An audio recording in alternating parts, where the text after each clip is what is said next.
എല്ലാവർക്കും നമസ്കാരം. ഈ വേദിയെ അലങ്കരിക്കുന്ന സംപൂജ്യ സ്വാമിജി ബോധാനന്ദ സ്വാമിജി, ഏറ്റവും പ്രിയങ്കരനായ, ഏറ്റവും ബഹുമാന്യനായ എൻ്റെ ജ്യേഷ്ഠതുല്യനായ രവിച്ചേട്ടനെ, ബഹുമാന്യനായ വിജയൻ ചേട്ടനെ, ഈ കൺവെൻഷൻ സെൻറ്ററിൻ്റെ ശ്രീനാരായണ ധർമ്മ പരിപാലന യോഗം തിരുവല്ല യൂണിയൻ്റെ ഭാരവാഹികളെ, പ്രിയമുള്ള സഹോദരി സഹോദരന്മാരെ, ഗുരുദേവൻ്റെ നിറ സാന്നിധ്യം ഇവിടെ അറിയുവാനായിട്ട് സാധിക്കുന്നുണ്ട്.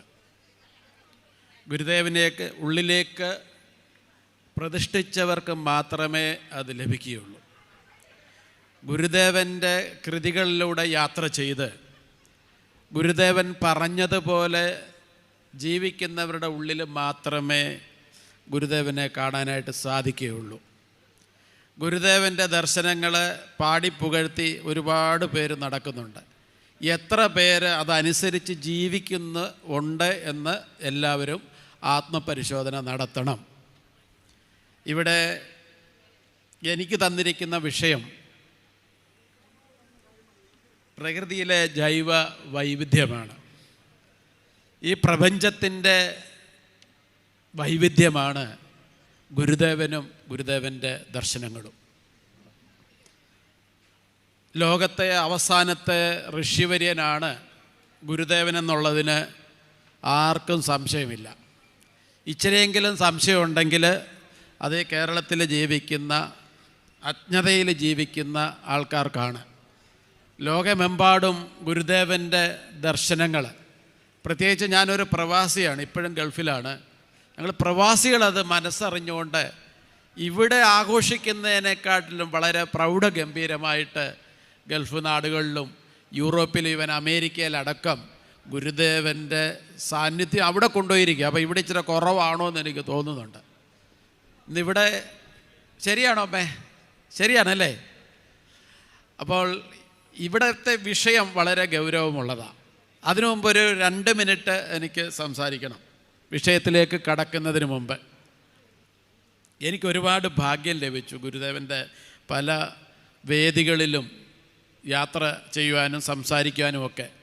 അതിലെനിക്ക് എന്നെ ഏറ്റവും കൂടുതൽ സന്തോഷിപ്പിച്ചത് 3 വർഷം മുമ്പ് സച്ചിദാനന്ദ സ്വാമിയുമൊത്ത് 7 ദിവസം കോലാപ്പൂര് അദൃശ്യ കാളസുദ്ധേശ്വര സ്വാമിജിയുമായിട്ട് പങ്കിട്ട ആ നിമിഷങ്ങളാണ്. 7 ദിവസമാണ് 3 പരമ്പരകളെ തമ്മിൽ ഒന്നിപ്പിക്കാൻ ഒരു ശ്രമം നടത്തിയതാണ്. വിദ്യാനന്ദ തീർത്ഥപാദ വാഴൂരാശ്രമത്തിലെ പ്രജ്ഞാനന്ദ സ്വാമിയെയും സച്ചിദാനന്ദ സ്വാമിയെയും ലിംഗായത്ത് സമുദായത്തിൻ്റെ 2500ഓളം ഏക്കറിൽ സ്ഥിതി ചെയ്യുന്ന കോലാപ്പൂരിലെ മഠാധിപതി അദൃശ്യ കാളസിദ്ധേശ്വര സ്വാമിജി 3 പേരുടെ ഒന്നിപ്പിച്ച് ഒരു 7 ദിവസം എനിക്ക് കഴിയുവാൻ സാധിച്ചു. ചിരിച്ചും കളിച്ചും ഗുരുദേവ ദർശനം സച്ചിദാനന്ദ സ്വാമി പറയും, ഞാനത് ഹിന്ദിയിൽ മറ്റേ അദൃശ്യകാല സ്വാമിജിയെ പറഞ്ഞ് മനസ്സിലാക്കുക. അങ്ങനെ കുറേ കാര്യങ്ങൾ മനസ്സിലേക്ക് അങ്ങ് ചെയ്തു.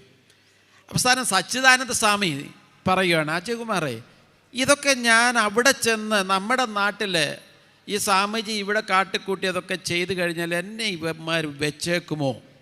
എന്നെക്കൊണ്ട് ഇത് ചെയ്യാനായിട്ട് കേരളത്തിലെ രാഷ്ട്രീയക്കാർ സമ്മതിക്കുമോ എന്നൊരു ചോദ്യം എന്നോട് ചോദിച്ചു. പക്ഷേ കാലം മാറിക്കൊണ്ടിരിക്കുകയാണ്. ആ മാറ്റത്തിൻ്റെ അലയൊലികൾ ഇങ്ങനെ പ്രകമ്പനം കൊണ്ടുകൊണ്ട് വരികയാണ്. ആ പ്രകമ്പനമാണ് അവിടെ കുംഭമേളയ്ക്ക് കണ്ടത്. അഘോരി സന്യാസികളുടെ അത്ഭുതകരമായ പ്രവർത്തികൾ അവരാർജിച്ച് അവർ സ്വായത്തമാക്കിയ ആ ദർശനത്തിലൂടെ സ്വായത്തമാക്കിയ അവരുടെ കഴിവുകൾ 196 രാജ്യങ്ങളിൽ നിന്ന് ഭാരതീയ സംസ്കാരത്തെ, സനാതന ധർമ്മത്തെ പഠിക്കുവാനും അതിലെ ഏറ്റവും വലിയ മേളയായ 144 വർഷത്തിൽ ഒരുക്കി വരുന്ന ആ മേളയെ പ്രൗഢഗംഭീരമാക്കിയത്. എന്നാൽ ലോകത്തിലെ ഗോഡ്സ് ഓൺ കൺട്രി എന്ന് പറയുന്ന ഭാരതത്തിൻ്റെ ഇങ്ങേ അറ്റത്ത് കിടക്കുന്ന, ഈ കുഴിക്കകത്ത് കിടക്കുന്ന, കാരാഗ്രഹത്തിൽ കിടക്കുന്ന കേരളത്തിലെ ആൾക്കാർ എന്തുകൊണ്ട് പ്രബുദ്ധരാകുന്നില്ല? ഇതാണ് ഞാൻ 2 മിനിറ്റ് സംസാരിക്കുക. അടുത്ത 40 മിനിറ്റ് നോൺ സ്റ്റോപ്പ് ആയിരിക്കും ഞാൻ സംസാരിക്കുന്ന പ്രകൃതിയും ജൈവവൈവിധ്യവും. ഇവിടെ ബഹുമാനപ്പെട്ട MP വിവേകാനന്ദ സ്വാമിയെക്കുറിച്ചും ഗുരുദേവനെക്കുറിച്ചും പറഞ്ഞു.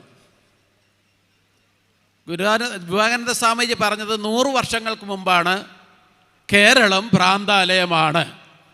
പ്രാന്താലയമായി യാതൊരു സംശയമില്ല. ഗോഡ്സ് ഓൺ കൺട്രിയാന്ന് പറഞ്ഞ് പ്രചരിപ്പിക്കുന്നു. അത് തെറ്റാണെന്ന് എൻ്റെ അഭിപ്രായം, നിങ്ങളുടെ അല്ല, എൻ്റെ അഭിപ്രായം. കേരളം ഒരു ഡെവിൾസ് ഓൺ കൺട്രിയായി മാറിയിരിക്കുക. അതുകൊണ്ടാണ് 4 വയസ്സുള്ള പെൺകുഞ്ഞിനെ പീഡിപ്പിക്കുന്നത്, 82 വയസ്സുള്ള മുത്തച്ഛിയെ പീഡിപ്പിക്കുന്നു, ഭാര്യ ഭർത്താവിനെ വെട്ടിക്കൊല്ലുന്നു, ഭർത്താവ് ഭാര്യയെ കൊല്ലുന്നു. അത്ഭുതകരമായ കേട്ടുകഴിവുമില്ലാത്ത അരവിന്ദാക്ഷമേനോൻ്റെ ബാലയിലെ കണ്ടിട്ടുള്ളൂ, പാമ്പിനെ കൊണ്ട് കൊത്തിച്ചും കൊന്നു കേരളത്തിൽ, പുനലൂർ. എന്താ ഇവിടെ നടക്കുന്നത്? ഈ പത്രമാധ്യമങ്ങൾ എടുക്കാൻ പറ്റുക, ദൃശ്യമാധ്യമങ്ങൾ നോക്കാൻ പറ്റുകയില്ല. എന്നാൽ കേരളം പ്രബുദ്ധരാന്ന് പറയുന്നത്. എവിടെ നോക്കിക്കഴിഞ്ഞാലും അശാന്തിയുടെ അലയോലികളല്ലാതെ ഒന്നും കേൾക്കാനില്ല. എവിടെ നോക്കിയാൽ എത്ര കൊലപാതകമാണ്, എത്ര പൈശാചികമായിട്ടാണ്. ഒരു 23കാരൻ കൊന്നത് 6 പേരെ ഞാൻ കൊന്നു എന്നും പറഞ്ഞു ഒരു ഭയവുമില്ലാതെ പോലീസ് സ്റ്റേഷനിലേക്ക് ചെന്നിരിക്കുക. അപ്പോൾ പോലീസുകാർ പറഞ്ഞാൽ നീ 6നെ കൊന്നില്ല, നീ 5 പേരെ കൊന്നിട്ടുള്ളൂ, 6ാമത്തെ ആൾ മരിച്ചിട്ടില്ല, അത് നിൻ്റെ അമ്മയാണ്, നിൻ്റെ ഉമ്മയാണ്. ഇത് എവിടുത്തെ സംസ്കാരമാണ്? നമ്മൾ ആത്മപരിശോധന നടത്തണം. ഇത് പാശ്ചാത്യ സംസ്കാരം നെഞ്ചിലേറ്റിയതിൻ്റെ പരിണിത ഫലമാണെന്നാണ് ഞാൻ വിലയിരുത്തുന്നത്. നമ്മുടെ ഭാരതീയ ദർശനത്തിലൂടെ ഭാരതത്തിലെ ഋഷിവര്യന്മാർ നമുക്ക് തന്നിട്ടുള്ള ആ പരമ്പര നമുക്ക് മുമ്പിലേക്ക് വിളമ്പിയിട്ടുള്ള ആ പ്രസാദം നമുക്ക് കഴിക്കാൻ സാധിക്കാത്തതിൻ്റെ പരിണിത ഫലമാണ് ഇന്ന് കേരളത്തിൽ നാം കാണുന്നത്. അടുത്തത് എന്താണ്? മുക്കിന് ഹോസ്പിറ്റൽ. ഈ തിരുവല്ലയിൽ ഇപ്പം 3 മെഡിക്കൽ കോളേജാണ്. ബിലീവേഴ്സ്, പുഷ്പഗിരി, സായിപ്പിൻ്റെ ആശുപത്രി. സായിപ്പിൻ്റെ ആശുപത്രി മെഡിക്കൽ കോളേജ് ആയില്ലെങ്കിലും അതേപോലെ തന്നെ നിലവാരമുള്ളതാണ്. മുക്കിന് എല്ലാ ജില്ലകളിലും ഹോസ്പിറ്റലുകൊണ്ട് നിറഞ്ഞിരിക്കുകയാണ്. എന്തുകൊണ്ടാണ്? രോഗത്തിനടിമയായിരിക്കുകയാണ്, മാനസിക വൈകല്യങ്ങൾക്ക് അടിമപ്പെട്ടിരിക്കുകയാണ്. എല്ലാവിധ രോഗങ്ങളുടെയും ഈറ്റില്ലമായിട്ട് കേരളം മാറിയിരിക്കുകയാണ്. ക്യാൻസറിന് 2ാം സ്ഥാനത്തേക്ക് കേരളം, 2ാം സ്ഥാനമാണ് കേരളം. പലതിനും 1ാം സ്ഥാനമാണ്, ക്യാൻസറിന് മാത്രം 2ാം സ്ഥാനം. മാനസിക വൈകല്യങ്ങളുള്ളവരുടെ കണക്കെടുത്തു കഴിഞ്ഞാൽ 1ാം സ്ഥാനം കേരളം. ഏറ്റവും കൂടുതൽ കൊലപാതകം നടക്കുന്ന സ്റ്റേറ്റ് ഏതാണെന്ന് ചോദിച്ചാൽ കേരളം. ഏറ്റവും കൂടുതൽ ആത്മഹത്യ നടത്തുന്ന സ്ഥലം എവിടെയാണെന്ന് ചോദിച്ചാൽ കേരളം. ഏറ്റവും കൂടുതൽ മയക്കുമരുന്ന് ഉപയോഗിക്കുന്ന ഇന്ത്യയിലെ സംസ്ഥാനമായിട്ട് കേരളം മാറിയിരിക്കുന്നു. ഏറ്റവും കൂടുതൽ മദ്യം ഉപയോഗിക്കുന്ന 2ാം സ്ഥാന സ്റ്റേറ്റായിട്ട് കേരളം മാറിയിരിക്കുകയാണ്. വിദ്യാഭ്യാസപരമായിട്ട് മുന്നിൽ നിന്ന് നമ്മൾ അഭിനയിക്കുകയാണ്, പിന്നോക്കം പോയിരിക്കുകയാണ്. ഇതൊക്കെ എന്തുകൊണ്ട് വന്നു എന്നുള്ളത് ആത്മപരിശോധന നടത്തണം.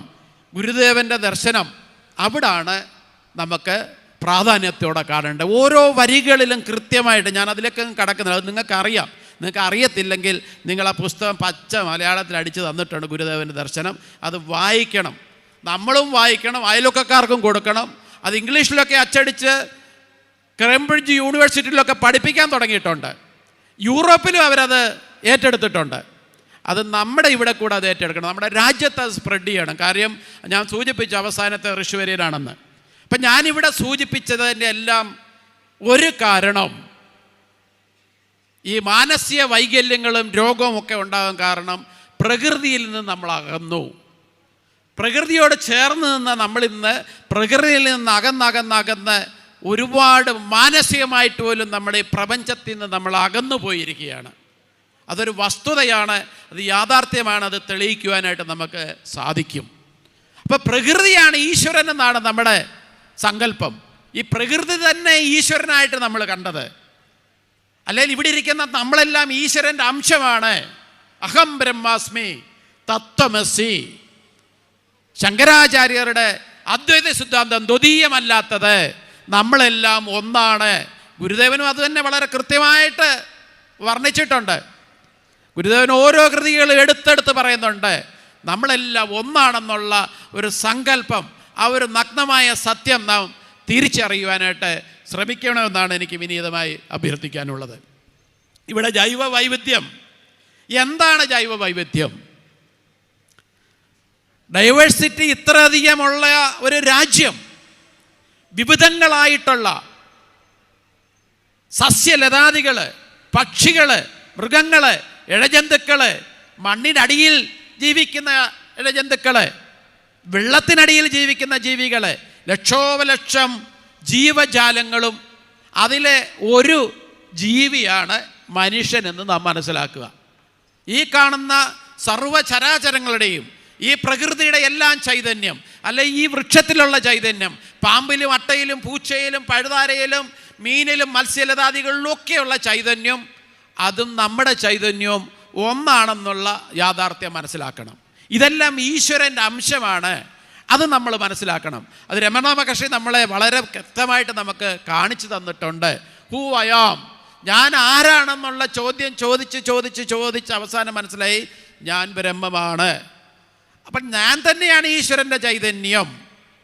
അപ്പം നമ്മളെയാണ് ആദ്യം അറിയേണ്ടത്. നമ്മൾ ആരാണെന്ന് നമ്മൾ അറിയണം. അങ്ങനെ അറിഞ്ഞറിഞ്ഞ് ചെല്ലുമ്പോൾ യഥാർത്ഥ ദൈവത്തെ നമുക്ക് കണ്ടെത്താനായിട്ട് സാധിക്കും. അവസാനം നമുക്ക് മനസ്സിലാകും പ്രകൃതിയാണ് ഈശ്വരൻ. പ്രകൃതിയില്ലാതെ ഇവിടെ യാതൊരു രീതിയിലും ജീവിക്കാനായിട്ട് നമുക്ക് സാധിക്കത്തില്ല. ആ പ്രകൃതി എന്താണ്? പഞ്ചഭൂത നിർമ്മിതമാണ്. ഭൂതങ്ങൾ വീട്ടിലുള്ളവരൊന്ന് കൈവക്കിക്ക്. ഏത് ഭൂതമാണെന്ന് മനസ്സിലായല്ലോ അല്ലേ? ഏതാ? ഇവിടെ ഹോസ്പിറ്റലൊക്കെ വീടൊക്കെ ഉണ്ടാക്കി എന്തായാലും ഓൾഡ് ഏജ് സെൻ്ററൊക്കെ ഉണ്ട്. വീട്ടിലെ അപ്പൂപ്പനെ അമ്മൂമ്മയെന്ന ഭൂതമെന്നാണ് ഇപ്പോഴത്തെ പിള്ളേരുടെ വിചാരം. വീട്ടിലിരിക്കുന്ന അപ്പൂപ്പനും അമ്മൂമ്മയുമാണ് ഭൂതം. അതാണോ ശരി? പഞ്ചഭൂതം, 5 എലിമെൻറ്റ്സ്. അതെന്താണ്? അഗ്നി, ജലം, വായു, ആകാശം, ഭൂമി. ഈ 5 ഭൂതങ്ങളെക്കുറിച്ച് ഇന്ന് ഐക്യരാഷ്ട്രസഭ പോലും ആശങ്കാകുലരായിക്കൊണ്ട് ഈ 5 ഭൂതത്തിനും പ്രശ്നങ്ങളായി, ഈ 5 എലിമെൻസിനും പ്രശ്നങ്ങളായി ഇന്ന് ഐക്യരാഷ്ട്രസഭ കണ്ടെത്തിയിരിക്കുകയാണ്. അപ്പം അതുകൊണ്ടെന്താണ്? ഈ പ്രകൃതിയെ നിലനിർത്തണമെങ്കിൽ, ഈ യൂണിവേഴ്സ് നിലനിൽക്കണമെങ്കിൽ, നമ്മളൊക്കെ ജീവിച്ചിരിക്കണമെങ്കിൽ, ഈ ദൈവത്തിൻ്റെ സൃഷ്ടിയായിട്ടുള്ള എല്ലാ ജീവജാലങ്ങളും നിലനിൽക്കണമെന്നുണ്ടെങ്കിൽ പഞ്ചഭൂതത്തെ സംരക്ഷിക്കണം, 5 എലിമെൻസിനെ സംരക്ഷിക്കണം. അതിന് തക്കതായ അതിന് വേണ്ടുന്ന കാര്യങ്ങൾ, ഇതിനെ സംരക്ഷിക്കുവാനായിട്ട് അതിന് വേണ്ടുന്ന റെമഡി അത് പ്രധാനമന്ത്രിയെ ഏൽപ്പിച്ചിരിക്കുക ഐക്യരാഷ്ട്രസഭ. കാരണം എന്താണ്? ഈ ഭാരതത്തിലാണ് ഊർജം കൂടുതലുള്ളത്. ഈ ഭാരതത്തിലാണ് ജൈവ വൈവിധ്യത്തിൻ്റെ ഈറ്റല്യമെന്ന് യൂറോപ്പുകാർക്ക് മനസ്സിലായി. അവൻ്റെ നാട്ടിൽ വളരാത്തത്, അവൻ്റെ നാട്ടിൽ ഇല്ലാത്തതായിട്ടുള്ള എല്ലാ സസ്യജാലങ്ങളും, മൃഗങ്ങളായിക്കോട്ടെ, പക്ഷികളായിക്കോട്ടെ, മരങ്ങളായിക്കോട്ടെ, ഇതെല്ലാം നമ്മുടെ ഭാരതത്തിൽ മാത്രമാണുള്ളത്. അവിടെ ഉള്ളതെല്ലാം ഇവിടെ ഉണ്ട് താനും, ഇവിടെ ഉള്ളതൊന്നും അവിടെ ഇല്ലാതാനും. അതുകൊണ്ട് അവനിതിനെ സംരക്ഷിക്കാൻ പറ്റുകയില്ല, പാശ്ചാത്യർക്ക് ഇതിനെ സംരക്ഷിക്കാൻ പറ്റുകയില്ല. അപ്പോഴെവിടാണ്? ഭാരതത്തിൽ മാത്രമേ ഇതിന് സംരക്ഷണം കൊടുക്കാൻ സാധിക്കൂ. ആ ഒരു നഗ്നമായ സത്യം തിരിച്ചറിഞ്ഞ് അതിനു വേണ്ടുന്ന പ്രവർത്തനങ്ങൾ നടന്നുകൊണ്ടിരിക്കുകയാണ്. അപ്പോൾ എങ്ങനെയാണ് ഈ 5 എലിമെൻസിനെ നമ്മൾ സംരക്ഷിക്കപ്പെടേണ്ടത്? എങ്ങനെയാണ് ഇത് മനുഷ്യനുമായിട്ട് നമുക്ക് കൂട്ടിയിടക്കാൻ സാധിക്കുക? ഓക്സിജൻ, വായുവില്ലാതെ നമുക്ക് ജീവിക്കാൻ സാധിക്കുമോ? പറ്റുമോ സഹോദരിമാരെ? പറ്റുമോ ഇല്ലയോ? വായു വേണോ? അപ്പം അതിന് പ്രാധാന്യം ഉണ്ടല്ലോ. ഉണ്ടോ? ഉറക്കെ പറ. ഇനി എൻ്റെ കൂടെ നിങ്ങളൂടെ യാത്ര ചെയ്യണം. ഇപ്പം വായുവിനെ സംരക്ഷിക്കപ്പെടണം. വായുവില്ലാതെ നമുക്ക് ജീവിക്കാൻ സാധിക്കുകയില്ല. ഒരു ദിവസം ഈ പുഷ്പഗിരിയിലോ എവിടെയെങ്കിലും പോയി അഡ്മിറ്റ് ചെയ്ത് കഴിഞ്ഞാൽ പേവാടിലാണെങ്കിൽ ഒരു ദിവസം ഈ ചന്ദ്രനെ പോകുന്ന പോലെ നമ്മുടെ കിടത്തിയിട്ട് മൂക്കിലോട്ട് ഫിറ്റ് ചെയ്യുന്ന സാധനത്തിന് 3500 രൂപ വാടകയാണ്. എന്തിന്? ഓക്സിജൻ സിലിണ്ടറിനാണോ? ആണല്ലോ. അപ്പം നമ്മുടെ ജീവിതത്തിൽ 10, 60, 70 വർഷം ജീവിച്ചിരിക്കുകയാണെങ്കിൽ, 70 വർഷം ജീവിച്ചിരിക്കുകയാണെങ്കിൽ 70 വർഷം ഇൻറ്റു 12 മാസം ഇൻറ്റു ഒന്ന് കൂട്ടി നോക്കിക്കേ, ഇൻറ്റു അല്ലെങ്കിൽ 70 ഇൻറ്റു 365 ഇൻറ്റു 3500 രൂപ. ഇത്ര ഒന്നിച്ച് ജീവിക്കുമ്പോൾ ഡിസ്കൗണ്ട് കിട്ടിക്കഴിഞ്ഞാൽ തന്നെ, ഇനി 3000 പിടിച്ചു കഴിഞ്ഞാൽ തന്നെ നിങ്ങൾ ആ കണക്കൊന്ന് കൂട്ടണം. നമ്മൾ ജനിക്കുമ്പം തൊട്ട് എത്ര ലക്ഷക്കണക്കിന് രൂപയുടെ ഓക്സിജനാണ് ഫ്രീ ആയിട്ട് നമ്മൾ സൃഷ്ടിച്ചു കൂട്ടിയത്. ഇനി നമുക്ക് ആവശ്യമുള്ളത്. അപ്പോൾ വായുവിനപ്പം പ്രാധാന്യമില്ലേ?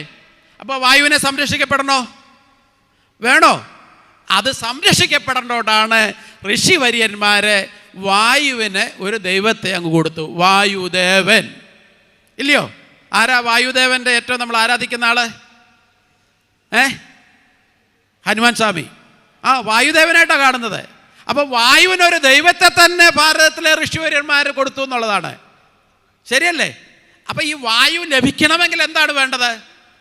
ഈ വായു ശുദ്ധമായിട്ട് നമുക്ക് ലഭിക്കണമെങ്കിൽ, ഇപ്പം ശുദ്ധമായില്ല, മലിനസമായിരിക്കുകയാണ്. അതാണ് ഐക്യരാഷ്ട്രസഭ കണ്ടെത്തിയത്. വായു മലിനസമായിരിക്കുന്നു. നമ്മുടെ നിത്യേനെ നമുക്ക് വേണ്ടുന്ന ഈശ്വരനെ വിളിക്കാനുമായിട്ട് നമ്മുടെ ജീവൻ നിലനിർത്തുന്നത് എന്താണ്? വായുവാണ്. ആ വായു എങ്ങനെ സംരക്ഷിക്കപ്പെടണമെന്നുള്ള ചർച്ചയാണ് ലോകത്തിലെ എൻജിനീയേഴ്സും സയൻറ്റിസ്റ്റുമാരും എല്ലാം കൂടി ആലോചിക്കുന്നുണ്ട്. ഒരു ചുക്കും ചുണ്ണാമ്പും സംഭവിക്കാൻ പോകുന്നില്ല. വായു സംരക്ഷിക്കപ്പെടണമെങ്കിൽ ആരാണ് ഇറങ്ങേണ്ടത്? ആരാ? സാധാരണക്കാരായ നമ്മുടെ നാട്ടിലെ സാധാരണക്കാരായ അമ്മമാരും അച്ഛന്മാരും, പള്ളിയിലെ അച്ഛനല്ല ഞാൻ പറഞ്ഞ, വീടുകളിലുള്ള അച്ഛന്മാരും അടക്കം മുണ്ട് മുടുക്കി ഓർത്ത് ഇവിടുത്തെ എങ്ങോട്ട് ഇറങ്ങണം? പ്രകൃതിയിലേക്ക് ഇറങ്ങണം. അപ്പം അതിലൊരാൾക്ക് വലിയ പ്രാധാന്യമുണ്ട്. ആർക്കാണ്? ഈ വായുവിനെ സംരക്ഷിക്കപ്പെടണം, അതിന് സംശയമൊന്നുമില്ലല്ലോ. അപ്പം ഈ വായു നമുക്ക് തരുന്നത് ആരാണ്? എവിടുന്നാണ് വായു ലഭിക്കുന്നത്? ഓക്സിജൻ എവിടുന്നാണ് കിട്ടുന്നത്? ഓക്സിജൻ എവിടുന്നാണ് കിട്ടുന്നത്? ഉറക്കെ പറ. ഇനി ഞാൻ തന്നെ പറയാം, കേൾക്കുന്നില്ല. ഓക്സിജൻ ലഭിക്കുന്നത് സസ്യലതാദികളിൽ നിന്നാണ്, അല്ലേ? നമ്മുടെ ഇവിടെ കാണുന്ന വൃക്ഷങ്ങളാണ് നമുക്ക് ഓക്സിജൻ തരുന്നത്. ആ വൃക്ഷത്തിന് പ്രാധാന്യം കൊടുക്കണ്ടായോ? ആ വൃക്ഷത്തെ നമ്മൾ ആരാധിക്കുന്നു. ആ വൃക്ഷം നിലനിൽക്കുന്നത് എങ്ങനെയാണ്? ഈ ഓക്സിജൻ ലഭിക്കണമെങ്കിൽ വൃക്ഷം നിലനിൽക്കണം. വൃക്ഷം നിലനിൽക്കണമെങ്കിൽ നമുക്ക് എന്താണ് ആവശ്യം? ഒരു ചെടി വളരണമെങ്കിൽ എന്താണ് അതിന് ആവശ്യം? അതിന് ഊർജം വേണം, വെയിൽ വേണം. അപ്പം ആ വെയിൽ തരുന്നത് ആരാണ്? സൂര്യനാണ്, അല്ലേ? സൂര്യനിൽ ഹീലിയം കത്തിജ്വലിച്ചുകൊണ്ടിരിക്കുമ്പോൾ ലക്ഷോപലക്ഷം കോടികൾ കത്തിജ്വലിക്കാനുള്ള ഹീലിയം ഇപ്പോഴും അവിടെ ഡിപ്പോസിറ്റ് ഉണ്ട്. അതിങ്ങനെ കത്തിക്കൊണ്ടിരിക്കുകയാണ്. അത് കത്തിജ്വലിച്ചുകൊണ്ടിരിക്കുമ്പോൾ അതിൽ നിന്ന് വരുന്ന വിവിധങ്ങളായിട്ടുള്ള മൂലകങ്ങളെ, അല്ലെ വാതകങ്ങളെ, അത് ശേഖരിച്ചു വെക്കുന്നത് മൊത്തം ഈ പ്രകൃതിയിൽ കാണുന്ന സസ്യലതാദികളാണ്. ഓരോ ചെടിക്കും അതിൻ്റെതായ ധർമ്മം അനുഷ്ഠിക്കുന്നുണ്ട്, ഓരോ ചെടിക്കും. ഇപ്പം സൂര്യൻ എന്ന് പറയുന്ന ഊർജം, ആ ഊർജം ഇല്ല എങ്കിൽ എന്താണ്? ഈ സസ്യലതാദികളില്ല. അപ്പം സൂര്യൻ ഇനി ഒരു വർഷത്തേക്ക് കത്തിജ്വലിക്കുന്നില്ല എന്നിരിക്കട്ടെ, എന്താ സംഭവിക്കുക? ഈ ഭൂമി മൊത്തം ഇരുട്ടാകും. ഇരുട്ടാണെങ്കിൽ ഈ സസ്യലതാദികളൊക്കെ എന്താ സംഭവിക്കുക? എല്ലാം നശിച്ചു പോകും. നശിച്ചു പോയി കഴിഞ്ഞാൽ എന്താ ലഭിക്കാത്തത്? എന്താണ്? ഊർജം, അല്ലെങ്കിൽ വായു നമുക്ക് ലഭിക്കത്തില്ല. അപ്പം വായു ശ്വസിക്കുന്നവരെല്ലാം മരിച്ചു പോകും, യാതൊരു സംശയമില്ല. അപ്പം സൂര്യന് നമ്മൾ പ്രാധാന്യം കൊടുത്തു. അഗ്നിദേവോ ഭവ, അല്ലേ? സൂര്യഭഗവാൻ എന്ന് പറഞ്ഞു പഠിപ്പിച്ചു. ഓം ഭൂർഭുവസ്വഃ തത്സവിതുർവരേണ്യം ഭർഗോ ദേവസ്യ ധീമഹി ധിയോ യോ ന പ്രചോദയാത്. ഗായത്രി മന്ത്രം ആരെയാ ജപിക്കുന്നത്? സൂര്യദേവനെ. ഇതുവരെ ഇടക്കാലത്ത് ചില മഹാവിദ്വാന്മാരൊക്കെ ഇങ്ങനെ പെട്ടിക്കകത്ത് അടക്കി വെച്ചിരുന്നതാ ഒരു കാലത്ത്. അതൊക്കെ ഇപ്പോൾ പുറത്തോട്ട് വന്നു. സമൂഹത്തിൻ്റെ നാനാ തുറകളിലേക്ക് ഈ മന്ത്രങ്ങളൊക്കെ വന്നിരിക്കുകയാണ്. ഗായത്രി മന്ത്രമാണ്. ശ്രീകൃഷ്ണ ഭഗവാൻ പോലും ജപിച്ചിരുന്നത് ഗായത്രി മന്ത്രമാണ്. ശ്രീകൃഷ്ണ ഭഗവാൻ ജപിച്ചത് ഗായത്രി മന്ത്രമാണ്, യാതൊരു സംശയമില്ല. അപ്പോൾ അവിടെയും സൂര്യനെ നമ്മൾ ആരാധിച്ചു. പ്രകൃതിയിലെ ഈ സൂര്യനാണ് ഈ പ്രകൃതിയെ നിലനിർത്തുന്നതിന് കേന്ദ്രബിന്ദുവായിട്ട് നിൽക്കുന്നത്. അപ്പം സൂര്യൻ കത്തിച്ചൊലിക്കുന്നത് കൊണ്ട് ആ സൂര്യനിൽ നിന്ന് കിട്ടുന്ന വിവിധങ്ങളായിട്ടുള്ള മൂലകങ്ങളെ അതിനെയെല്ലാം ശേഖരിച്ചു വെക്കുന്നത് ഈ പ്രപഞ്ചത്തിൽ കാണുന്ന സസ്യലതാദികളാണ് എന്ന് അടി ഉറച്ച് പറയാൻ ആഗ്രഹിക്കുക. അതാണ് നഗ്നമായ യഥാർത്ഥ സത്യവും. അപ്പം നമുക്ക് വായു ലഭിക്കണമെങ്കിൽ സൂര്യൻ കത്തിജ്വലിക്കണം. അതിൽ നിന്ന് വരുന്ന വിവിധങ്ങളായിട്ടുള്ള എനർജിയെ ശേഖരിച്ചു വെക്കണം. കാരണം ഈ എനർജി നഷ്ടപ്പെടാൻ പാടില്ല. ആ നഷ്ടപ്പെടാതെ നമ്മുടെ ഈ പച്ചലകളൊക്കെ ശേഖരിച്ച് വെച്ചിട്ട് അത് വീണ്ടും എന്ത് ചെയ്യുന്നു?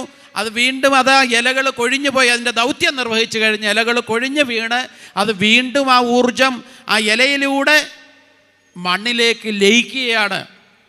അത് മണ്ണിലേക്ക് പോവുകയാണ്, വീണ്ടും നശിക്കുന്നില്ല. ഊർജം നശിക്കാൻ പാടില്ല. അതേസമയം ആ കരിയില കത്തിച്ചു കഴിഞ്ഞാൽ അവിടെ ഊർജ്ജം നശിച്ചു പോകും. അപ്പം ആലോചിച്ച് നോക്കിയോ, പ്രകൃതിയും ഈശ്വരനും നമ്മളും തമ്മിലുള്ള ബന്ധം ഒന്ന് ആലോചിച്ച് നോക്കിയോ. അപ്പം ഇവിടെ ഓക്സിജൻ ലഭിക്കണമെങ്കിൽ സൂര്യൻ വേണം, അവിടെ ഓക്സിജൻ നമുക്ക് തരുന്ന വൃക്ഷലതാദികൾ വേണം. അപ്പം ഓക്സിജൻ സംരക്ഷിക്കപ്പെടണമെങ്കിൽ ആദ്യം സംരക്ഷിക്കപ്പെടേണ്ടത് എന്താണ്? നമ്മുടെ സസ്യലതാദികളെ സംരക്ഷിക്കണം. അവിടെ തൊട്ടാണ് നമുക്ക് ചിന്തകൾ, നമ്മുടെ ചിന്താധാര മാറ്റേണ്ടത്. അപ്പോൾ എന്താ സംഭവിച്ചു? ഓക്സോൺ ലെയറിന് വിള്ളൽ സംഭവിച്ചു. പ്രകൃതിയിലുണ്ടായ മാറ്റങ്ങൾ, ഫാക്ടറികളിൽ നിന്നൊക്കെ പുറത്തേക്ക് വമിക്കപ്പെട്ട ആ കാർബൺ മോണോക്സൈഡ് അടക്കമുള്ള മാരകമായ വിഷങ്ങൾ അന്തരീക്ഷത്തിലൂടെ പോയിട്ട് ഓക്സോൺ ലെയറിന് വിള്ളലുണ്ടായി. ഓക്സോൺ ലെയറിന് വിള്ളലുണ്ടായപ്പോൾ എന്താണ് സംഭവിച്ചത്? സൂര്യനിൽ നിന്ന് വരുന്ന ഡയറക്റ്റ് അൾട്രാ രശ്മികൾ, ആ കിരണങ്ങൾ ഡയറക്റ്റ് ഭൂമിയിലേക്ക് പതിച്ച് താപം കൂടി, ചൂട് കൂടുന്നതുകൊണ്ട് എന്താണ് സംഭവിക്കുക? ആർട്ടിക്കും അന്റാർട്ടിക്കും ഉരുകാൻ തുടങ്ങിയിരിക്കുന്നു. ആർട്ടിക്കും അന്റാർട്ടിക്കും ഉരുകുമ്പോൾ സംഭവിക്കുന്ന മഞ്ഞുമലകൾ ഉരുകുമ്പോൾ കടലിലെ വെള്ളത്തിൻ്റെ അളവ് വർദ്ധിച്ച് വരും. അത് വർദ്ധിച്ച് ഒരു 1960-70 ആകുമ്പോഴത്തേന് ഈ കടലിനോട് ചേർന്ന് കിടക്കുന്ന പല ഭാഗങ്ങളും വെള്ളത്തിനടിയിൽ പോകും. അത്രയ്ക്ക് അപകടകരമായ രീതിയിലാണ് ഇന്ന് നമ്മുടെ പ്രകൃതിയിൽ നടക്കുന്ന, അല്ലെങ്കിൽ ഇവിടുത്തെ വിവിധ രാജ്യങ്ങളിലുള്ള ഫാക്ടറികളിൽ നിന്ന് പുറത്തേക്ക് തള്ളപ്പെടുന്ന ആ വാതകം നിർത്താതെ അതിന് പരിഹാരം കാണാൻ സാധിക്കയില്ല എന്നുള്ള കണ്ടുപിടുത്തമാണ് ഇന്ന് നമ്മൾ ഇലക്ട്രിക് വാഹനങ്ങളിലൊക്കെ കടന്നിരിക്കുന്നത്. പ്രകൃതിയുമായിട്ട് ഇഴുകിയിട്ടുള്ള വാതകങ്ങൾ ഇലക്ട്രിക്, അതായത് സൗരോർജ്ജം അല്ലെ ഊർജം ഉപയോഗിച്ച് ആ കിരണങ്ങൾ ശേഖരിച്ച് വെച്ച് മോഡ്യൂൾ വഴി അല്ലെങ്കിൽ അത് ശേഖരിച്ച് വെച്ചിട്ട് ബാറ്ററിയിൽ ശേഖരിച്ച് വെച്ചിട്ടുള്ള വാഹനങ്ങളും അങ്ങനെ വിവിധങ്ങളായിട്ട് അഡ്വാൻസ് ടെക്നോളജി വരുന്നത്. അപ്പോൾ ഈ സൂര്യനിൽ നിന്ന് വരുന്ന കിരണങ്ങളെ സംരക്ഷിച്ചുകൊണ്ട് നമുക്ക് ഊർജം തരുന്ന സസ്യലതാദികളെ സംരക്ഷിക്കപ്പെടണമെന്നുള്ളതിന് യാതൊരു സംശയമില്ല. അപ്പോൾ ഈ സസ്യലതാദികൾ എവിടാണ് വളരുന്നത്? അതിന് ഭൂമി വേണ്ടയോ? അപ്പോൾ ഈ മണ്ണ് വേണ്ടയോ? അപ്പോൾ മണ്ണും മലിനസമായിരിക്കുകയാണ്. നമ്മുടെ ഈ ഭൂമി ദേവിക്ക് വേദനയാണ്. ഭൂമി ദേവിക്ക് ചൂട് കൊണ്ട് നിൽക്കാൻ പറ്റുന്നില്ല, ജീവിക്കാൻ പറ്റുന്നില്ല. ഇവിടുത്തെ അമ്മമാർക്കും സഹോദരന്മാർക്കും ചൂട് കൊണ്ട് ഇരിക്കാൻ പറ്റുന്നില്ല. എന്തുകൊണ്ടാണ് ഈ ചൂടെന്ന് നമ്മൾ മനസ്സിലാക്കണം. ഭൂമിയെ നമ്മൾ രാസവളങ്ങളും കീടനാശിനികളും ഉപയോഗിച്ച് നമ്മുടെ ജൈവ വൈവിധ്യത്തെ നശിപ്പിച്ചു. 1965 തുടങ്ങിയ പ്രക്രിയ നമ്മുടെ മണ്ണിൻ്റെ ജൈവ വൈവിധ്യത്തെ, ബയോഡൈവേഴ്സിറ്റിയെ നശിപ്പിച്ച ഒരു പറ്റം സയൻറ്റിസ്റ്റുമാർ. അതിന് വൈദേശിക പങ്കുണ്ട്. തെളിവ് സഹിതം എനിക്ക് നിരത്താനായിട്ട് സാധിക്കും. കാര്യം അവൻ്റെ നാട്ടിൽ ഇതൊന്നുമില്ല. നമ്മുടെ ഈ മണ്ണിലാണ് സമ്പുഷ്ടതയുള്ളത്. നമ്മുടെ മണ്ണ് സ്വർണം വിളയിക്കുന്ന മണ്ണാണ്. നമ്മുടെ മണ്ണിൽ എന്ത് കുഴിച്ചിട്ട് കഴിഞ്ഞാലും ഉണ്ടാകുമായിരുന്നു. അത്രയ്ക്ക് ജൈവ വൈവിധ്യം നമ്മുടെ മണ്ണിനുണ്ടായിരുന്നു. ബയോഡൈവേഴ്സിറ്റി നമ്മുടെ മണ്ണിനുണ്ടായിരുന്നു. ഫാക്ടറികളിൽ 2ാം ലോകമഹായുദ്ധത്തിന് ശേഷം അവിടെ ബോംബൊക്കെ നിർമ്മിക്കേണ്ടെന്ന് തീരുമാനിച്ചുള്ള ഫാക്ടറികളിലൊക്കെ എന്താ സംഭവിച്ചത്? രാസവള നിർമ്മാണ യൂണിറ്റുകളാക്കി മാറ്റി ഭാരതത്തിലേക്ക് ഇത് കയറ്റി അയച്ച് പാവം പിടിച്ച ഈ ലോകത്തെ, ഈ പ്രകൃതിയെ നമുക്ക് ഓക്സിജൻ തരുവാനും നമ്മുടെ ജൈവ വൈവിധ്യത്തെ നിലനിർത്തുന്ന ഒരു വിഭാഗം ഉണ്ടായിരുന്നു. അവരുടെ പേരാണ് കർഷകർ. കാർഷിക വൃത്തിയിലൂടെ അഭിവൃദ്ധി ആർജിച്ച്, കാർഷിക വൃത്തിയിലൂടെ ആ കൃഷി ഇറക്കി, കൃഷിയിടത്തിൽ നിന്ന് കിട്ടുന്ന ഫലങ്ങൾ അത് വ്യവഹാരം നടത്തി അതിലൂടെ ജീവിച്ച് നമ്മുടെ മക്കളെ വളർത്തിയ ഒരു പൈതൃകം നമ്മുടെ അപ്പൂപ്പനും അമ്മൂമ്മമാരും നമുക്കുണ്ടായിരുന്നു. അത് ചെറുകെ നശിച്ച് മണ്ണിൽ നിന്നകന്ന്, പ്രകൃതിയിൽ നിന്നകന്ന്, ആ പ്രകൃതിയെ സ്നേഹിക്കാത്തവരായിട്ടുള്ള ഒരു പറ്റം ജീവന് ജന്മം കൊടുത്ത് യാതൊരു മൂല്യങ്ങളുമില്ലാത്ത ഒരു പറ്റം കുട്ടികളെ പ്രൊഡ്യൂസ് ചെയ്ത് സമൂഹത്തിലേക്ക് ഇറക്കി വിട്ടിരിക്കുകയാണ്. തിന്മയല്ലാതെ യാതൊന്നും അവരിൽ നിന്ന് നമുക്ക് പ്രതീക്ഷിക്കാൻ വകയില്ല എന്നുള്ളതാണ്. എത്ര അപകടകരമായ രീതിയിൽ നമ്മൾ പോകുന്നതെന്നറിയാമോ? പ്രകൃതിയിൽ നിന്ന് അകന്നത് കൊണ്ടാണ്. അമ്പലത്തിലെ പൂജാരിയോ പള്ളിയിലെ വൈദികനോ അല്ലെ മോസ്കിലെ മുല്ലയ്ക്കോ അല്ല പ്രാധാന്യം. അല്ലെങ്കിൽ എന്താണ്, സിനിമാ നടന്മാർക്കോ നടിമാർക്കോ അല്ല പ്രാധാന്യം കൊടുക്കേണ്ടത്. ഈ പ്രകൃതിയിലെ ഏറ്റവും ശക്തരായ, ഏറ്റവും പ്രകൃതിക്ക് അനുസരണമായിട്ട് അല്ലെ പ്രകൃതിക്ക് വേണ്ടി നിലപാടുകളെടുത്ത ഒരു ആചാര്യന്മാരിവിടെ ഉണ്ടായിരുന്നു. അവരാണ് യഥാർത്ഥ പൂജാരികളെ. അവർ ഈ നാട്ടിലെ കർഷകരായിരുന്നു. കർഷകരാണ് പ്രകൃതിയുടെ യഥാർത്ഥ പൂജാരി. ഒരു കർഷകൻ തൻ്റെ പാടത്ത് അല്ലെ നെൽപ്പാടത്തേക്ക് ആ നെൽപ്പാടം ഒരുക്കി, ആ നെൽപ്പാടം ഒരുക്കുന്നത് തൊട്ടവിടെ ജൈവ വൈവിധ്യം വരികയാണ്. ആ നെൽപ്പാടത്തേക്ക് നമ്മൾ കാളെ കൊണ്ടോ അല്ലെങ്കിൽ യന്ത്രം കൊണ്ട് പൂട്ടിക്കഴിയുമ്പോൾ അവിടെ വരുന്ന മാറ്റങ്ങൾ നിങ്ങളൊന്ന് ഒബ്സർവ് ചെയ്യാൻ സാധിക്കണം. അത് പൂട്ടുമ്പോൾ തന്നെ കൊക്ക് വന്നിരിക്കും അതിൻ്റെ ആഹാരം ഭക്ഷിക്കാനായിട്ട്. അത് കഴിഞ്ഞ് ആ പാടം ഒരുക്കിയതിന് ശേഷം നമ്മളവിടെ വിതയ്ക്കുന്നു, വിത്ത് വിതയ്ക്കുന്നു. വിത്ത് വിതയ്ക്കുമ്പോൾ ഒരുപക്ഷം പക്ഷികൾ വന്ന് ആ വിത്ത് ഭക്ഷിക്കുന്നു, അവരുടെ ആഹാരമായി മാറിയത്. അത് കഴിഞ്ഞ് അത് വളർന്നു വരുന്നുണ്ടോ എന്ന് നമ്മൾ നോക്കുവാണ്. വളർന്നു വരുന്നത് കാത്തിരിക്കുകയാണ്, അത് എന്നാണ് മുളയ്ക്കുന്നത്. പ്രാർത്ഥനയോടുകൂടി പ്രകൃതിയെ സ്നേഹിച്ച് പ്രകൃതിയുടെ അല്ലെങ്കിൽ ആ പ്രകൃതിയുടെ താളത്തിനനുസരിച്ച് പാട്ടുപാടി നൃത്തം ചെയ്തിട്ടാണ് വിത്ത് വിതച്ചിരുന്നത്. ഇപ്പം പ്രകൃതിയുമായിട്ട് ഇഴുകി ജീവിച്ചിരുന്ന നമ്മുടെ പിൻഗാമികൾ അങ്ങനെ കാത്തിരുന്ന് മുളച്ചു വന്ന് അത് നെല്ലായി മാറി നെൽച്ചെടി വളർന്നു വരുമ്പോൾ അടുത്ത മാറ്റം ജൈവ വൈവിധ്യം ആ കണ്ടെത്തി കാണായിരുന്നു. അവിടെ ചാഴി വരുന്നു, ചാഴിയെ തിന്നാൻ തവള വരുന്നു, തവളെ തിന്നാൻ പാമ്പ് വരുന്നു. ജൈവ വൈവിധ്യം വളരുകയാണ്. വിവിധങ്ങളായിട്ടുള്ള പാമ്പുകൾ വരുന്നു. മഴ പെയ്യുമ്പോൾ നമ്മുടെ പ്രദേശത്ത് നാട്ടിൻപുറത്ത് കണ്ടുവന്നിരുന്ന മത്സ്യലതാദികൾ നമ്മുടെ പാടശേഖരത്തേക്ക് കടന്നു വന്ന് മുട്ടയിട്ട് കുഞ്ഞുങ്ങൾക്ക് ജന്മം നൽകി. അവരും സന്തോഷവാന്മാരായിരുന്നു. അങ്ങനെ ആ നെൽച്ചെടി വളർന്നു വന്നത് കായായി. അത് കായാകുമ്പോൾ ഭക്ഷിക്കാനായിട്ട് പക്ഷികൾ വരുന്നു. അത് മൂത്ത് കഴിയുമ്പോൾ നെല്ലായി കഴിയുമ്പോൾ അത് ഭക്ഷിക്കാനായിട്ട് പറവകൾ വരുന്നു. അവരും ഭക്ഷിച്ചതിന് ശേഷം ആ നെൽവിത്ത് വീണ്ടും അതിൽ നിന്ന് കൊത്തി ആ നെൽമണികളെ ആ പക്ഷികൾ തിന്നു കഴിയുമ്പോൾ കുറേ താഴെ പോകും. അത് നമുക്കുള്ളതല്ല, അത് ഭക്ഷിക്കാനും ജീവികളുണ്ടായിരുന്നു. അവസാനം ഇവരെല്ലാം എടുത്തതിന് ശേഷം നെല്ലിങ്ങനെ തല കുനിച്ച് ആ കർഷകൻ അത് അനുവാദത്തോടു കൂടി അത് കൊയ്തെടുക്കുമ്പോൾ വീണ്ടും കുറെ നെൽമണി ആ വയലിലൊക്കെ വീഴുമായിരുന്നു. അത് മെതിക്കുമ്പോൾ കുറച്ച് വീണ്ടും നഷ്ടപ്പെടുമായിരുന്നു. ആ കറ്റയിൽ കുറേ ഇരിക്കുമായിരുന്നു. അവിടുന്ന് ഇതെല്ലാം ചാക്കിൽ ശേഖരിച്ച് അത് നമ്മുടെ വീട്ടിൽ പത്തായത്തിലോ വീട്ടിലേക്ക് വരുമ്പോൾ അടുത്ത ആൾ അവകാശികളുണ്ട് അവിടെ. അവരുടെ പേരാണ് മൂർഷികന്മാർ. ആ എലികളും തിന്നതിന് ശേഷമുള്ള അരി കുത്തി അത് വീട്ടിൽ കൊണ്ടുവന്ന് അത് പാട്ടയിലാക്കി ആഹാരം പാകം ചെയ്ത് കഴിയുമ്പോഴും വീണ്ടും നമ്മൾ പ്രകൃതിയിലേക്ക് മടങ്ങുകയാണ്. അവിടുന്ന് വീണ്ടും അത് പാകം ചെയ്ത് പാത്രം കഴുകുമ്പോൾ ആ പാത്രത്തിൻ്റെ എച്ചിലൊക്കെ പുറത്ത് നമ്മൾ കഴുകിക്കൊണ്ടിരുന്നപ്പോൾ അത് ഭക്ഷിക്കാനായിട്ട് ഉറുമ്പും ചെറിയ പാറ്റായി ഉറുമ്പും വിവിധങ്ങളായിട്ടുള്ള അല്ലെ കാക്കകളൊക്കെ വരുമായിരുന്നു. ഇന്ന് എവിടെ പോയി ഈ കാക്കകൾ? എവിടെ പോയി? ഞാനിവിടെ സൂചിപ്പിച്ച പാമ്പ് എന്ത് ചെയ്യുന്നത് കാണാനുണ്ടോ? പാമ്പുകളൊക്കെ ഉണ്ട് ചില ഏറിയല്ല. അത് 2 കാലുള്ള പാമ്പാണെന്നുള്ള ഒരു ദുഃഖം മാത്രമേ ഉള്ളൂ. എവിടെ നോക്കിയാലും 2 കാലുള്ള പാമ്പാ. ഒന്ന് ആലോചിച്ച് നോക്കിക്കേ. അപ്പം എത്ര വൈവിധ്യമാർന്ന ഈ ജൈവ വൈവിധ്യത്തെ കാർഷിക വൃത്തിയിലൂടെ ജീവിച്ചിരുന്ന, കാർഷിക വൃത്തിയിലൂടെയാണ് നമ്മുടെ എല്ലാമെന്ന് കരുതിയിരുന്ന, കാർഷിക സമ്പത്തുണ്ടായിരുന്ന, കാർഷിക വൃത്തിയിലൂടെ ലോകത്തിലെ ഏറ്റവും സമ്പന്നമായ രാജ്യമായിരുന്ന ഭാരതം 1200 വർഷത്തോളമാണ് പാശ്ചാത്യരും അല്ല ഡച്ചുകാരും പറങ്കികളും പോർച്ചുഗീസുകാരും മുഗളന്മാരുമൊക്കെ ഭരിച്ച് നമ്മളെ കട്ടുമുടിച്ച് നമ്മുടെ സംസ്കാരത്തെ എല്ലാം നശിപ്പിച്ച് നമ്മുടെ ജീവിതശൈലിയിൽ മാറ്റം കൊണ്ടുവന്ന് നമ്മുടെ എല്ലാത്തിലും മാറ്റം കൊണ്ടുവന്ന് നമ്മുടെ വിദ്യാഭ്യാസ മേഖലയെ തകർത്തുകൊണ്ട് ഈ രാജ്യത്തെ ചതിച്ച് വഞ്ചിച്ച് നമ്മുടെ കോടിക്കണക്കിന് ആൾക്കാരെ കൊന്നൊടുക്കി അവനിവിടുന്ന് കൊള്ളയടിച്ച് ഈ രാജ്യത്തുനിന്ന് എല്ലാ സമ്പത്ത് കൊണ്ടുപോയിട്ടും ഇന്നും ലോകത്തിൻ്റെ മുമ്പിൽ നെഞ്ചു വിരിച്ചുകൊണ്ട് ഭാരത അഭിമാനത്തോടുകൂടി ലോകത്തിൻ്റെ വിശ്വമാതാവായി നിലകൊള്ളുന്ന ഈ സാഗരത്തിൽ ഗുരുദേവൻ്റെ കൃതികൾക്ക് കൃത്യമായ ദർശനം.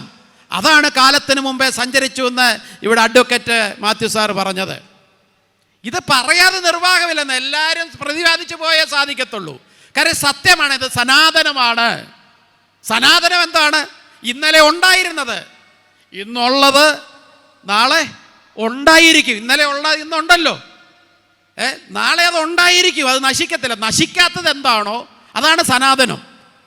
ഈ സനാതന ധർമ്മത്തിൻ്റെ പുറകെ ആൾക്കാർ കയറി പിടിച്ചിട്ടുണ്ട്. സനാതന ധർമ്മത്തെ ഇപ്പം എന്തോ ചെയ്ത് കളയുമെന്നുകൊണ്ട് സനാതനികളെ ശ്രീനാരായണ ഗുരുദേവൻ്റെ ദർശനങ്ങളെ പറഞ്ഞപ്പോൾ ഒരു സ്റ്റേറ്റിൻ്റെ ഒരു ജില്ലയിൽ ചെന്നപ്പോൾ എന്താ ബഹളം അവിടെ കാണിക്കുന്ന ഉള്ള നഗ്നമായ സത്യം വിളിച്ചു പറഞ്ഞപ്പോൾ നിങ്ങളെല്ലാം അങ്ങ് ഒരു ജില്ലക്കാർ കൊണ്ടുപോകാമെന്ന് പറഞ്ഞതിന് എന്താ ഇത്ര കുഴപ്പം? എന്താ? നഗ്നമായ സത്യം വിളിച്ചു പറയുന്നവരെ എന്നും തുറങ്കൽ അടച്ചിട്ടേ ഉള്ളൂ. SNDP യോഗത്തിൻ്റെ ജനറൽ സെക്രട്ടറി ഒരു നഗ്നമായ സത്യം ഒരു ജില്ലയിൽ ചെന്ന് പറഞ്ഞപ്പോൾ പറഞ്ഞത് ശരിയല്ലെന്ന്. അതെങ്ങനെ ശരിയല്ലാകുന്നത്? അത് സത്യമാണ്, സംശയം വല്ലതും ഉണ്ടോ? അപ്പം നമ്മുടെ ഈ ഭാരതത്തിൻ്റെ ദർശനങ്ങളെ ഭാരതം എന്താണെന്ന് മനസ്സിലാക്കാതെ വൈദേശികർ ഇവിടെ വന്ന് നമുക്കെന്തോ വിളമ്പി തന്നിട്ട് നമുക്കെന്തോ ചെയ്തു തന്നു എന്ന് പറയുന്നത് ശുദ്ധ അസംബന്ധമാണ്. ഇവിടെ യഥാർത്ഥമായിട്ട് പ്രകൃതിയെ സ്നേഹിച്ച് പ്രകൃതിയാണ് ഈശ്വരൻ എന്ന് പറഞ്ഞ്, അല്ലെങ്കിൽ മാതാപിതാ ഗുരു നാലാമത്തെ ദൈവത്തെ കാണാൻ വേണ്ടിയിട്ട് ഗുരുവിൻ്റെ അടുത്ത് ചെല്ലുന്നു. അപ്പോൾ അമ്മ സത്യമാണ്, പിതാ സങ്കല്പമാണ്. മാ സത്യ ഹേ പിതാവ് സങ്കല്പം എന്ന് പറയുന്നത്. അമ്മയാണ് ഈ ലോകത്തിലെ എല്ലാം സത്യം. ആ അമ്മ പ്രകൃതിയാണെന്ന് നമ്മളെ പറഞ്ഞു പഠിപ്പിച്ചത്. ആ പ്രകൃതിയാണ് ഈ പഞ്ചഭൂതം എന്ന് പറയുന്നത്. ആ പഞ്ചഭൂതത്തെ സംരക്ഷിച്ചുകൊണ്ടല്ലാതെ നമുക്ക് മുന്നോട്ട് പോകാനായിട്ട് സാധിക്കത്തില്ല. അതിന് വിഘ്നം വരുത്തിയത് 1700 ആണ്ട് തൊട്ടാണ്. 63 മുമ്പേ തന്നെ തുടങ്ങി. 1900 സമയം തീരാറായി, 10 മിനിറ്റൂടെ ഉള്ളൂ. 1700 ആണ്ടിൽ തന്നെ ഈ നമ്മുടെ ജൈവ വൈവിധ്യത്തെ നശിപ്പിച്ച് തുടങ്ങി. അത് തുടങ്ങിയത് അങ്ങ് കൽക്കട്ടയെന്നാണ്. കാരണം ഈ ബ്രിട്ടീഷുകാർ തൊലി വെളുത്തവന്മാർ ഇവിടെ വന്നിട്ട് ഇവിടുത്തെ എല്ലാം കൊള്ളയടിക്കാൻ വന്നു കഴിഞ്ഞപ്പോൾ അവന് ആഹാരം കിട്ടാതായി കഴിഞ്ഞപ്പോൾ നമ്മുടെ ലോകത്തിലെ വിശ്വമാതാവിനെ കൊന്നു തിന്നാൻ തുടങ്ങിയവന്മാർ. വിശ്വമാതാവ് സ്വന്തം അമ്മയെക്കാട്ടിലും ശ്രേഷ്ഠം ഈ വിശ്വത്തിൻ്റെ അമ്മയായ പശുവിനെ, നാടൻ പശുവിനെ കൊന്ന് തിന്നതിൻ്റെ ശാപമാണ് ഇന്ന് മലയാളികൾ അനുഭവിക്കുന്നത്. ആ രക്തക്കറ ഇവിടെ വീണിട്ടുണ്ട്. അത് തന്നെയാണ് ഇന്ന് ബംഗാളിലും അനുഭവിക്കുന്നത്. അത് കൊന്ന് തിന്നവനോ അതിന് പ്രേരണ കൊടുത്തവനും ഇന്ന് അനുഭവിക്കുക. ഈ പാശ്ചാത്യരെല്ലാം ഇപ്പോൾ ഓടി നടക്കും. അവന് ശാന്തിയും സമാധാനമില്ല, അവന് കുടുംബ ബന്ധമില്ല, അവന് വിവാഹം കഴിക്കാൻ അവിടെ പെൺകുട്ടിയില്ല, അവനെല്ലാം നശിച്ച് അവൻ പ്രാകൃതനായി മാറിക്കൊണ്ടിരിക്കുകയാണ്. അപ്പോഴും നെഞ്ചു വിരിച്ചുകൊണ്ട് സനാതന ധർമ്മ മൂല്യങ്ങളെ ഉയർത്തിപ്പിടിച്ചുകൊണ്ട് ഭാരതം ഉയർത്തെഴുന്നേറ്റുകൊണ്ടിരിക്കുകയാണ്, വിശ്വഗുരുവായി മാറിക്കൊണ്ടിരിക്കുകയാണ്. അതിന് കാരണം എന്താണ്? നഗ്നമായ സത്യത്തിലൂടെ പ്രപഞ്ചമാണ് പ്രകൃതിയാണ് ഈശ്വരൻ എന്ന് കണ്ട് നമ്മൾ ജീവിച്ചത് കൊണ്ടാണ്. എപ്പോഴും ഒരു ഈശ്വര ഭയമുണ്ടായിരുന്നു. വെള്ളത്തിൽ തുപ്പല്ല, ജലത്തെ സംരക്ഷിക്കണ്ടായോ? ആ ജലത്തിനൊരു ദേവത നമ്മൾ കൊടുത്തില്ലേ? ഭൂമിക്ക് ഭൂമിദേവി എന്ന് കൊടുത്തു. ഭൂമിദേവി എന്ന് പറഞ്ഞപ്പം നമ്മളെ കളിയാക്കി പാശ്ചാത്യരെ. അവൻ അവിടെ എഴുതി വെച്ചിട്ടുണ്ട് വെണ്ടയ്ക്കാക്ഷരത്തിൽ. ഞാൻ 47 രാജ്യങ്ങളിൽ പോയിട്ടുണ്ട്. പോയിടത്തെല്ലാം എഴുതി വെച്ചിട്ടുണ്ട് പ്രൊട്ടക്റ്റ് മദർ എർത്ത്, അമ്മയെ സംരക്ഷിക്കണമെന്ന്. ഭൂമിയാകുന്ന അമ്മയെ സംരക്ഷിക്കണം. ഇവൻ പറയുന്നതിന് മുമ്പ് ഈ ഭൂമിക്ക് മാതാവുണ്ടെന്നും ഇതൊരമ്മയാണെന്നും ഭൂമിയെ തൊട്ട് വന്നിച്ചിട്ട് രാവിലെ എഴുന്നേൽക്കുമ്പോൾ തൊട്ട് വന്നിച്ചിട്ട് കാലെടുത്ത് വെക്കാവെന്നും പറഞ്ഞ് അതിന് മന്ത്രം രചിക്കപ്പെട്ട ഒരു രാജ്യമാണ്. ആലോചിച്ച് നോക്കൂ. അപ്പോൾ പ്രകൃതിയെ ഈശ്വരനായിട്ട് കണ്ടുകൊണ്ട് ആ പ്രകൃതിയിലേക്ക് മടങ്ങുവാനായിട്ട് നമുക്ക് സാധിക്കണം. അത് നമ്മൾ പശുവിലൂടെയാണ്, വിശ്വമാതാവിലൂടെയാണ്. 1000 പുണ്യക്ഷേത്രങ്ങൾ സന്ദർശിച്ച് അതിന് പ്രതിഷ്ഠം വെക്കുന്നതിനേക്കാളും ഏറ്റവും ശ്രേഷ്ഠമാണ് ഒരു പശുവിന് വലം വെക്കുന്നത്. 1000 ബ്രാഹ്മണർക്ക് ആഹാരം കൊടുക്കുന്നതിനേക്കാളും ശ്രേഷ്ഠമാണ് ഒരു പശുവിന് നിങ്ങൾ ഒരു നേരത്തെ ആഹാരം കൊടുക്കാൻ സാധിച്ചു കഴിഞ്ഞാൽ. അത്രയ്ക്ക് അത്ഭുതകരമായ 30 കോടി ദേവതകളും ആ ശരീരത്ത് കുടികൊള്ളുന്ന അത്ര മഹാ അത്ഭുതമാണ് നമ്മുടെ പശു. അവ പശുവിലൂടെയുള്ള, പശുവിനെ വളർത്തി അതിലൂടെ കൃഷി ചെയ്ത്, പശുവിലൂടെ കൃഷി ചെയ്ത് അതിൻ്റെ സമ്പത്തെടുത്ത് അനുഭവിച്ച് ജീവിച്ച അവരുടെ പിൻഗാമികളാണ് നമ്മൾ. ഈ ഭാരതം നെഞ്ചുവിരിച്ച് 10,000 വർഷങ്ങൾക്ക് മുമ്പേ നമ്മൾ സംസ്കാര സമ്പന്നതയും റിച്ച്നെസ്, ഏറ്റവും കൂടുതൽ സമ്പത്തുള്ളവരും, സ്വർണ്ണ നാണയവും സ്വർണ്ണ പാത്രങ്ങളും സ്വർണ്ണ കിരീടവും സ്വർണ്ണ തേരും സ്വർണ്ണ സിംഹാസനങ്ങളും ഒക്കെ ഉണ്ടായിരുന്ന രാജ്യമായിരുന്നു നമ്മൾ. അന്ന് ഫാക്ടറികളൊന്നുമില്ല, ഇന്ന് കാണുന്ന ഒരു ഫാക്ടറി ഒന്നുമില്ല, മാനുഫാക്ചറിങ് യൂണിറ്റുകളൊന്നുമില്ല. എന്ന കാലത്ത് പോലും നമ്മൾ സമ്പൽ സമൃദ്ധരായിരുന്നു. 1914 ബ്രിട്ടീഷുകാരും എല്ലാവരും നമ്മളെ കൊള്ളയടിച്ച് കൊണ്ടുപോയി അവസാനം അവർ തിരിച്ചു പോകാനൊക്കെ തീരുമാനമെടുത്തപ്പോൾ 1900 ഒരു കണക്ക്, അത് റിസർവ് ബാങ്ക് ഓഫ് ഇന്ത്യയുടെ കണക്കാണ്. അതിൽ അന്ന് ഒരു ഇന്ത്യൻ രൂപ കൊടുക്കുമ്പോൾ നമുക്ക് $3 അമേരിക്കൻ കിട്ടുമായിരുന്നു. ഒരു ഇന്ത്യൻ രൂപ കൊടുക്കുമ്പോൾ $3 അമേരിക്കൻ. 1947 ആയപ്പോൾ $1 $1. ഇന്ന് 2025 എത്തിക്കുമ്പോൾ 83 രൂപ കൊടുത്താൽ $1 കിട്ടും. അപ്പം നമ്മുടെ സമ്പത്ത് എത്ര സ്ട്രോങ് ആയിരുന്നു 100 വർഷങ്ങൾക്ക് മുമ്പ്. നിങ്ങൾ ആലോചിച്ചു 110 വർഷങ്ങൾക്ക് മുമ്പ്. അതിൻ്റെ കാരണം എന്താണ്? ഈ പശുവാണ്. പശു അധിഷ്ഠിതമായിട്ടുള്ള കൃഷി സമ്പ്രദായ രീതിയിൽ നമ്മൾ ജീവിച്ചവരായിരുന്നു.